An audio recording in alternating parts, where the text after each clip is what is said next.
Seorang ibu di Kampar, Riau, mengaku anaknya dikeluarkan dari sekolah gara-gara postingan menu MBG yang dirapel 5 hari. Ia adalah Nurul Oriana, warga desa Ranah Baru di Riau, yang mengunggah foto 3 kotak MBG. Tampak susu kotak kacang, buah, dan kue dalam paket tersebut. Nurul menuliskan narasi rapelan MBG untuk 5 hari dengan emoji tertawa. MBG itu diterima anaknya yang bersekolah di PAUD Melati. Setelah postingan itu viral, Nurul mengaku mendapat tekanan. Bahkan ia merasa anaknya disebut-sebut diberhentikan dari sekolah. Nurul kemudian membuat video menyampaikan curahan hati sambil menangis dan meminta bantuan Presiden Prabowo karena merasa anaknya menjadi korban. Permasalahan ini kemudian dimediasi di Dinas Pendidikan Kabupaten Kampar. Pertemuan melibatkan orang tua murid, pihak PAUD, pengelola MBG, Dinas Pendidikan, serta kepolisian. Hasilnya, seluruh pihak sepakat bahwa masalah ini terjadi karena miskomunikasi. Tidak ada unsur kesengajaan dan pihak PAUD menegaskan tidak ada anak yang dikeluarkan dari sekolah. FYI, distribusi MBG untuk anak PAUD dilakukan 3 kali seminggu. Karena ada 2 hari libur, MBG diberikan dalam bentuk paket makanan kering untuk 3 hari. Nurul Oriana kemudian mengakui kekeliruannya. Ia mengira paket tersebut untuk 5 hari, padahal hanya untuk 3 hari. Nurul menyampaikan permohonan maaf dan melakukan klarifikasi atas unggahan. Ada seorang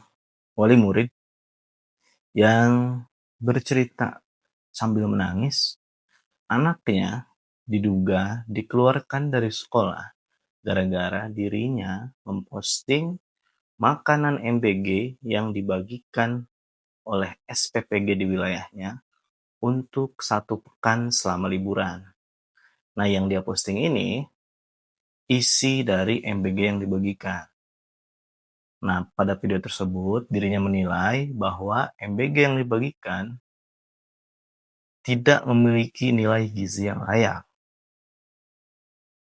Hanya ada beberapa roti abon, susu ukuran kecil, dan 1 buah kelengkeng, kira-kira begitu. Nah, hal tersebut diduga membuat anak dari si wali murid ini dikeluarkan dari sekolah. Setelah itu si ibunya minta maaf dan sebagainya. Peristiwa ini menjadi cukup menarik ya. MBG ini program bagus, tapi setiap bulan selalu ada masalah yang datang. Baik dari segi teknis ataupun dari masalah-masalah non-teknis. Nah, hal ini tentu membuat MBG harus terus dievaluasi. Tapi sampai detik ini, hasil evaluasi itu belum menunjukkan titik terang, titik yang jelas. Bagaimana pelaksanaan MBG ini bisa berjalan dengan lancar. Kasus si ibu ini tentu juga mungkin bisa terjadi pada beberapa orang yang mungkin saja nanti kemudian hari ada yang mengkritik MBG lagi. Tak hanya itu, bagi saya kebijakan yang aneh keluar dari BGN. Libur sekolah, program makan bergizi gratis tetap dijalankan. Maksudnya begini, orang sedang berlibur, anak sedang berlibur. Mungkin saat momen liburan itu, dia pergi dengan keluarganya keluar kota. Lalu bagaimana distribusinya? Dan yang didistribusikan itu makanan bergizi jenis apa? Yang sampai bisa bertahan 7 hari. Kalau makanan-makanan ringan, yang seperti disebutkan tadi, tentu itu nilai gizinya sangat sedikit. Kira-kira begitu. Ada hal yang sangat perlu dievaluasi dalam pelaksanaan ini.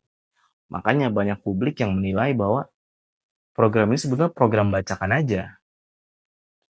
Tanpa arah yang jelas, kira-kira begitu. Nah, jauh sebelumnya, sebetulnya Kang Deddy Mulyadi, Gubernur Jawa Barat, sempat mengusulkan bahwa pengelolaan MBG lebih baik dilakukan oleh pihak sekolah.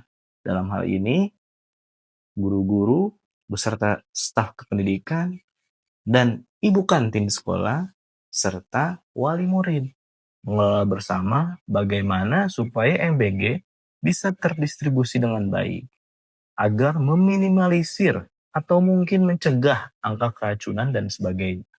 Karena kalau satu dapur membuat 3.000 porsi dalam satu malam, itu pasti akan membuat masakan di sebagian titik menjadi basi, kira-kira begitu. Apalagi titik yang jauh dari lokasi SPPG.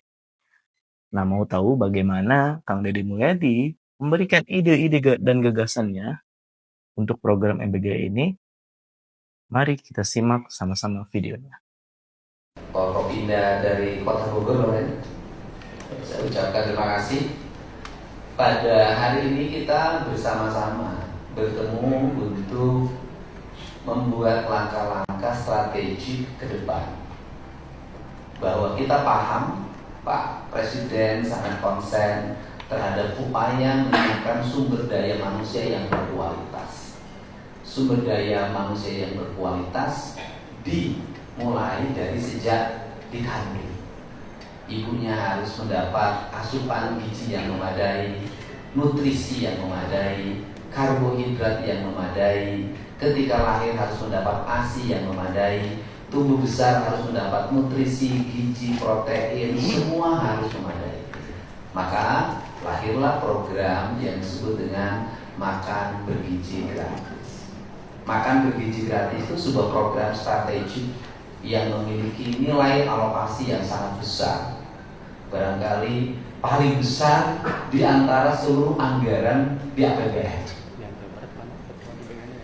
Karena paling besar diorientasikannya adalah untuk membangun sumber daya manusia agar generasi muda Indonesia mendapat makan bergizi gratis, bukan cari gizi gratis.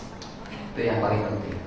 Karena itu niatnya harus ikhlas demi kepentingan negara. Kita tahu bagaimana keikhlasan Pak Prabowo sebagai seorang pemimpin, sebagai seorang presiden ikhlas untuk kepentingan bangsanya. Maka program mulia harus dijalani oleh sikap yang mulia, oleh perilaku yang mulia, di mana siapapun yang menyelenggarakannya tidak boleh dalam pikirannya ada kepentingan lain di luar kemuliaan itu. Nanti Pak Kepala BGN yang memberikan penjelasan dan langkah-langkah kita ke depan. Nah, kalau saya melihat dari sisi teknis di lapangan, ada beberapa problem krusial yang terjadi. Dan ini bahan evaluasi karena yang diurus ini berapa ribu akun, berapa juta orang, pasti ada yang menyimpang ya. Dari sekian juta orang itu pasti ada yang menyimpang. Tapi dalam kehidupan kita yang dibicarakan itu pasti yang menyimpang, bukan yang baiknya. Dari kalau ada 10.000 pelaku pelaksana kegiatan BGN yang tidak baiknya 10, maka berita tiap hari tidak akan membicarakan yang 9.990.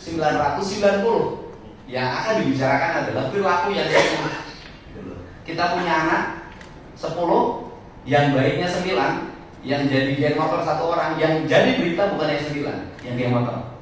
Nah, kita hari ini ingin membenahi yang berperilaku geng motor, yaitu yang cari gizi gratis.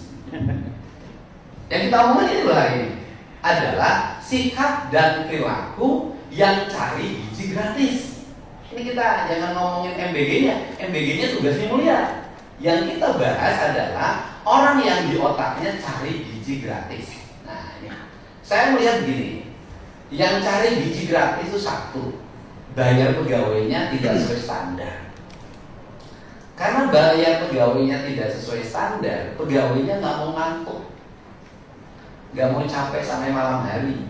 Akhirnya masaknya jam 10, jam 9. Habis masak ditutup, habis ditutup disimpan, besoknya baru diantar, dimakannya jam 12. Perilaku ini ada besar. Yang kedua, ngambil bahan baku. Bahan bakunya tidak sesuai mutu, tidak sesuai standar. Cari barangnya agak miring-miring dikit. Untuk apa? Dapetin keuntungan biar lebih gede. Kemudian yang ketiga, cuci nampan atau tempat makan. Tidak menggunakan standar. Cari bahan yang murah tapi mudah, sehingga efektif. Cari keuntungan. Nah, dapurnya tidak higienis, tidak sesuai dengan standar ini. Nah, biasanya dalam kehidupan kalau ada sebuah sesuatu yang baik tapi pelakunya punya niat yang jelek, biasanya suka ada selip. Mobil itu bawa truk nih, sopirnya itu ingin campur bahan bakar agar dia dapat untung. Pas nanjak mundur lagi Pak, jatuh. Atau kanvas remnya udahlah, atau diganti bannya yang vulkanisir, terjadi kecelakaan. Seluruh proses kecelakaan di Indonesia itu rata-rata disebabkan karena pengelolaan yang lalai, karena ingin cari untung. Semua orang pikirnya itu.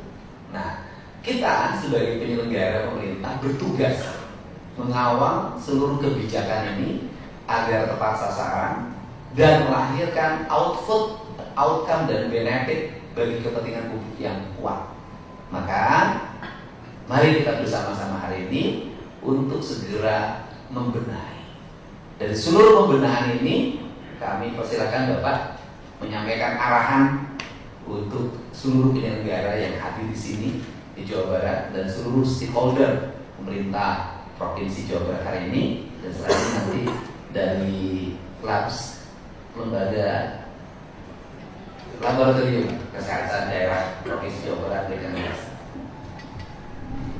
Terima kasih Pak Gubernur. Bismillahirrahmanirrahim. Assalamualaikum warahmatullahi wabarakatuh. Selamat pagi, selamat sejahtera semua. Salam Swastiastu, Namo Buddhaya. Sampurasun. Pertama-tama ucapkan terima kasih Pak atas koordinasi ini luar biasa dan penting sekali Jawa Barat ini, karena untuk program makan bergizi Jawa Barat termasuk penerima manfaat terbesar, karena hampir 15 juta yang mereka menerima manfaat dengan jumlah SPG yang hampir menyentuh 5.000, yaitu 4.987, dan hari ini sudah operasional 2.315. Kemudian sudah dalam proses verifikasi 2.416 dan masih tersisa kuota 256. Jadi ini termasuk paling besar di antara semuanya, dan anggaran yang akan masuk di Jawa Barat dari badan gizi itu hampir mencapai 50 triliun. Dan 50 triliun itu nanti ada 85% akan digunakan untuk membeli bahan baku. 99% bahan baku itu adalah pertanian. Jadi ini suatu anggaran yang cukup besar yang akan masuk Jawa Barat, dan tentu saja ini juga penting untuk peningkatan kualitas SDM Jawa Barat, karena statistik menunjukkan rata-rata pendidikan nasional itu 9 tahun, penduduk Jawa Barat masih 8,8 tahun, dan yang 8,8 tahun tersebut menghasilkan angka produktivitas yang luar biasa untuk pertumbuhan penduduk, karena rata-rata masih 2,78. Ya, jadi produktivitas paling tinggi dilahirkan Jawa Barat. Saya pernah survei di satu SD di Pasir Angin Gadog, itu ada anak yang masih anak ke-5, kemudian masih juga dia punya adik di SD kelas 6. Jadi